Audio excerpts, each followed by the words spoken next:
Chérie,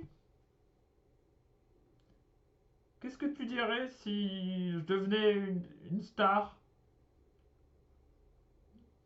Une célébrité, quoi.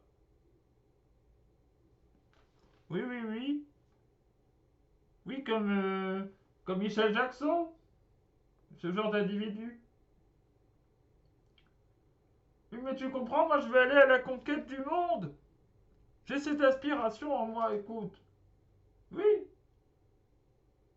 je veux être adulé. Et j'en ai au fond de moi la possibilité. Je le sens. Me permets-tu d'être cette personne? C'est ma question. Bonjour les amis, c'est Cyril Delisle. Le monde est la chair. Je vous avais prévenu que je vous en parlerai, c'est tout un programme. Ne perdons pas de temps. D'abord, qu'est-ce que l'on appelle le monde? Parce que le monde, ça veut dire plein de choses. Eh ben oui, c'est vrai. Il y a trois acceptions, c'est-à-dire trois définitions au terme monde, déjà dans la Bible elle-même, puis même de manière générale. C'est Il y a d'abord le monde au sens de la planète et son écosystème. Par exemple, Dieu créa le monde en 6 jours et il se reposa le septième jour, etc. Bon. Ensuite, il y a le monde au sens de toutes les personnes qui vivent sur cette planète. Par exemple, justement, ce que je disais, je veux conquérir le monde. On ne parle pas de conquérir la planète, l'écosystème. Voilà. On peut retrouver cette idée-là aussi dans Aujourd'hui j'ai vu du monde. Voilà, donc j'ai vu beaucoup de gens. C'est pas quand on allait en pleine nature qu'on dit j'ai vu du monde. Pourtant, ça le pourrait, hein. Enfin, il y a aussi une autre définition que je note rapidement. Le monde, alors ça, c'est vraiment euh, pour les littéraires, et puis les autres aussi d'ailleurs. Dans la littérature, on trouve le mot monde pour parler du milieu grand bourgeois. Voilà. Ah, Madame aime le monde. Madame fait partie du monde. On dit aussi parfois le grand monde. Voilà. Et puis, la partie qui nous intéresse donc, eh bien, ce qu'on appelle le monde dans la Bible, la plupart du temps, très souvent quand c'est condamné par Jésus-Christ et par d'autres, eh bien c'est la partie du monde qui n'est pas soumise à Dieu, qui ne croit pas et qui fait les œuvres du diable. Donc des œuvres qui vont vers la mort. Voilà, et cette expression on la retrouve par exemple dans Satan, le prince de ce monde. C'est lui le prince de ce monde. Vous êtes fils du monde. Vous êtes fils de Satan. Voilà, c'est ce que Jésus dit à certains. Les trois versions, c'est très important, sont touchées par le péché originel. Évidemment, à beaucoup plus forte raison, la dernière version, puisqu'elle va carrément dans le péché. Mais le monde, au sens de la planète, est touché par le péché originel. Ce qui fait que même la nature connaît la mort. Même les plantes, etc., connaissent la mort, ce qui n'était pas le plan de Dieu au départ. Euh, le monde aussi, dans le sens de tout le monde, et bien dedans on trouve du péché. On trouve ce qu'on appelle les structures de péché dont je vais reparler ensuite. Voilà. Mais les deux premières, le monde au sens de la planète et le monde au sens de toutes les personnes de la Terre, ne sont pas entièrement diaboliques, ne sont pas entièrement tournés vers la mort. Par contre, le monde au troisième sens, oui, il est vraiment tourné vers la mort. Maintenant, qu'est-ce que la chair? Qu'est-ce que l'on appelle la chair? Je l'ai expliqué dans une vidéo précédente. La chair, alors c'est la chair comme ça? Oui et non. Oui et non. Ce sont les aspirations qui viennent du corps en effet, mais ça a un sens beaucoup plus vaste. C'est un fonctionnement spirituel sans Dieu, donc qui est propre justement au monde dont j'ai parlé précédemment. Ce monde qui ne croit pas. Il se base, ce, euh, ce fonctionnement spirituel sans Dieu, il se base sur donc l'absence, aucune perspective divine. Donc, bon, pas de perspective spirituelle. Si je ne crois pas à la promesse de vie éternelle formulée par Jésus-Christ, je crois que tout s'arrête immédiatement à la mort de mon corps, de ma chair. Alors, dès que cette chair mourra, ce sera le néant, comme certains le prétendent. Dans ce cas, mettez-vous à la place de quelqu'un qui croit réellement qu'à sa mort corporelle, ce sera la fin de tout. Il n'est pas étonnant que dans un tel cas, on cherche à agir complètement différemment de quelqu'un qui a la foi, de quelqu'un qui a une perspective. C'est complètement opposé. Le fonctionnement devient complètement différent, puisque maintenant, je vais rechercher la jouissance immédiate. J'ai pas le temps. Peut-être que je vais mourir dans 2 minutes. Peut-être que je vais mourir demain. Et puis même si c'est dans 10 ans, j'ai pas de raison d'attendre les choses. C'est maintenant qu'il faut tout faire. Comprenez? Donc, on veut la jouissance immédiate. Son opposé, pour l'aspect spirituel, pour ceux qui croient, c'est l'espérance, qui donne la patience. On veut une jouissance maximale aussi. Voilà, on veut aucune limite. Donc c'est le contraire de ce qu'on appelle la tempérance, ce qui est une vertu, la vertu de se tempérer, de savoir limiter les choses, sans retenue, aucune retenue à aucun niveau. Donc c'est le contraire de ça, ce qu'on appelle la chasteté, voilà, qui est très proche de la tempérance. C'est le fait de justement contenir les aspirations du corps, en faisant passer au-dessus l'esprit. Sans entrave donc, sans morale, sans justice, parce que tout ça finalement à quoi ça sert? Ce ne sont que des prisons, ça nous empêche de pouvoir prendre du plaisir à vivre, dans cet état d'esprit, je parle, sans faire attention évidemment aux autres. On n'a pas le temps, bougez, je vais peut-être mourir là-haut, c'est à moi d'aller en premier, non c'est à moi, non c'est à moi. Et voilà, et vous comprenez à quel moment est-ce qu'on peut voir des scènes du monde justement. Par exemple, quand vous avez des histoires de Black Friday ou des histoires de... je ne sais plus ce qu'il y a eu d'autres, comme les histoires avec le Covid-19, les gens qui se bousculent, qui se tapent parfois pour aller chercher euh, des biens, pour aller acheter des objets ou de la nourriture. Et bien là, vous voyez le monde qui va vers la mort. Voilà, comme si ils allaient mourir demain, que c'était terminé après. Il faut manger maintenant. Il faut mon objet maintenant. J'ai pas le temps de partager. Pourquoi je vais partager? Ça me sert à quoi? Voilà. Et on est prêt à écraser l'autre. On est prêt parce que chacun va peut-être mourir demain et disparaître dans le néant. Donc évidemment, ça va au contraire de l'amour. Au contraire de la solidarité. Et l'amour, c'est la loi première des enfants de Dieu. Donc, s'il n'y a pas l'amour, on est enfant du diable. Parce qu'on a la haine. Si je peux disparaître dans le néant demain, il me faut en profiter un maximum, obtenir tout de suite. Je ne veux aucun regret et j'ai pas le temps pour la morale, pour les bons sentiments et pour l'amour et compagnie. Voilà. Il y a quelque chose d'essentiel aussi dans cette pensée, dans ce, on va dire ce fonctionnement, parce que souvent c'est inconscient, ce fonctionnement du monde, c'est qu'il faut gagner de l'argent. Parce que l'argent, c'est le nerf de la guerre.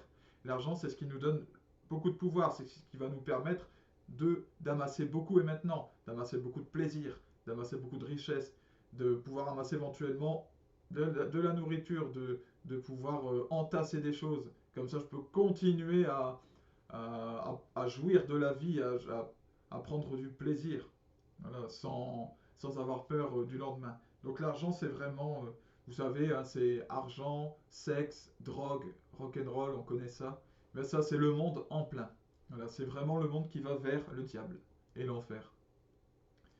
Voilà, ça ne veut pas dire que l'argent est mauvais en soi, encore une fois, mais il doit être utilisé avec bon esprit. Tout comme le sexe, tout comme alors, le rock'n'roll.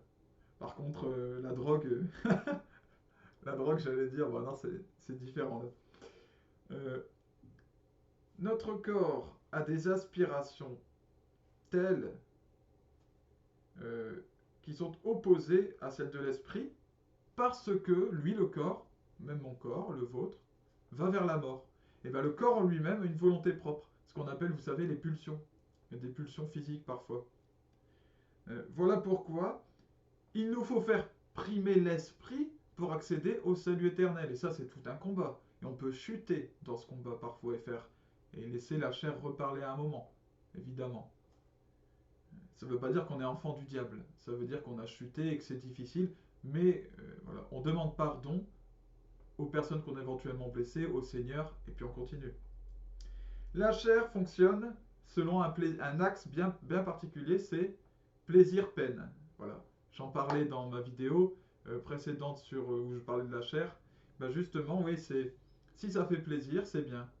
Voilà, donc si ça me fait plaisir de beaucoup manger, ben je mange beaucoup. Et la tempérance, parfois, ben, ça donne un peu faim. Le fait de devoir attendre de manger au soir, ben, j'ai un peu faim, j'ai un peu. Eh ouais.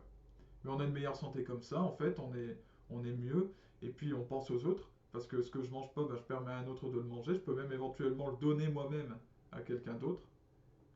Ça va encore une fois à l'opposé, la chair va à l'opposé de l'esprit.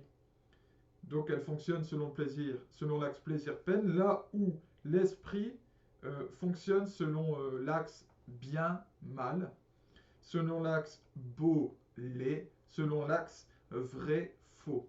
Voilà, juste, injuste, on peut en prendre encore beaucoup, mais c'est tout ce qui est vertu en fait. De manière générale, la chair tend vers le vice. Voilà. Et l'esprit vers la vertu. Il est plus exigeant de s'attacher à l'esprit, c'est pour ça qu'on peut chuter et que c'est normal. Et qu'il est plus facile de couler dans le vice. Parce que la vertu demande un contrôle de l'esprit.